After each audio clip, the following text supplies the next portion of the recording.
the Maple Leafs do kind of get some concerning news about Matthew Knies. Now, there has been a lot of rumors around the Maple Leafs and a lot of other players. So, for example, they're on the verge of re-signing Jake McCabe.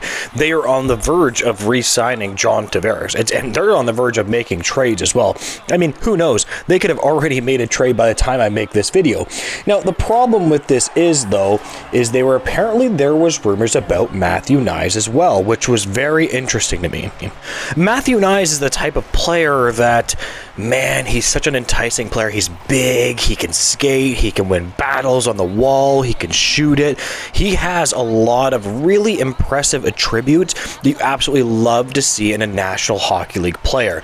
Because some players are unfortunately just one-dimensional. He is not that. This is a player I'm really, really excited about. Now, I know there are some Nick Robertson truthers out there that might disagree with this. I think he has a much higher ceiling overall than Nick Robertson, who, by the way, has had 0, 0, 0, 0, 0, no points, no points, no points. So, honestly, this is a player to me that has been very, very, very enticing. And not only that, but he's getting a huge opportunity to play with some of the Maple Leafs' best players in Matthews and Marner. Can you imagine the opportunity? So, this actually might make a lot of sense for him, at least the player, to wait, because he has the potential to have a massive season and playoffs. Now, let's also look at his playoff statistics. They have been excellent. Like, he's been very, very good in the playoffs. This is why I think this is bad news for the Maple Leafs, because the sooner that they can sign this guy, the better. Again, I'll always say this, the sooner that they can sign him, the better, right? Because when you get a player signed up early, you can get them under a good deal. And this is exactly what the Maple Leafs need. They need to get a deal. For example, let's look at Anthony Stolarz. He has put up like a .936 save percentage. When you get players that outperform their contract, you get plus value on that contract, and you're always going to be able to be a better team. But let's say Matthew Knies scores something like 55 points, which, by the way, that's not out of the realm of possibility. You have a 6'3", powerful, decent defensively, guy that can win battles on the wall. Hooey! What are they going to have to pay for a player like that? I mean, $6 million, I would say.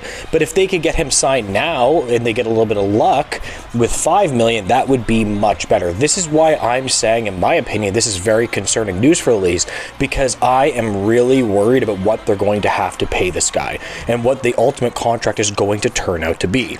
I mean, give me your opinion on him. Do you think it's that outrageous that Matthew Knies could score 60 points? I don't. I think he's that good. I mean, even his goal last night against the Tampa Bay Lightning was a nice shot. I think he's tucked it 5-hole.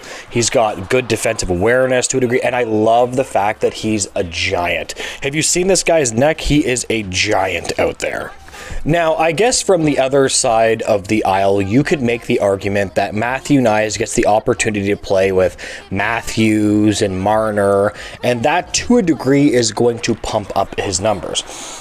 I don't know if that's everything, though, because we've even seen players that I thought that could have answered it completely, and you have a player like a Zach Hyman or something like that.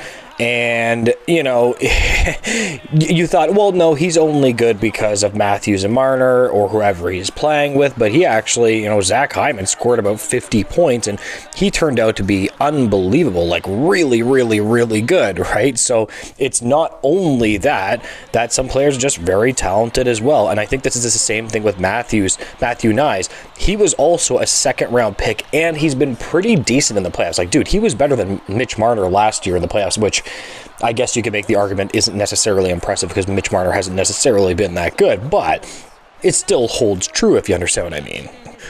But I want to hear your predictions. What exact contract do you think that Matthew Knies is going to sign? Between 5, maybe 6 million, maybe below 5? I mean, that's a little bit wishful thinking. Even more than 6? I don't know, man. This is starting to worry me a little bit. But I'm going to leave the video there.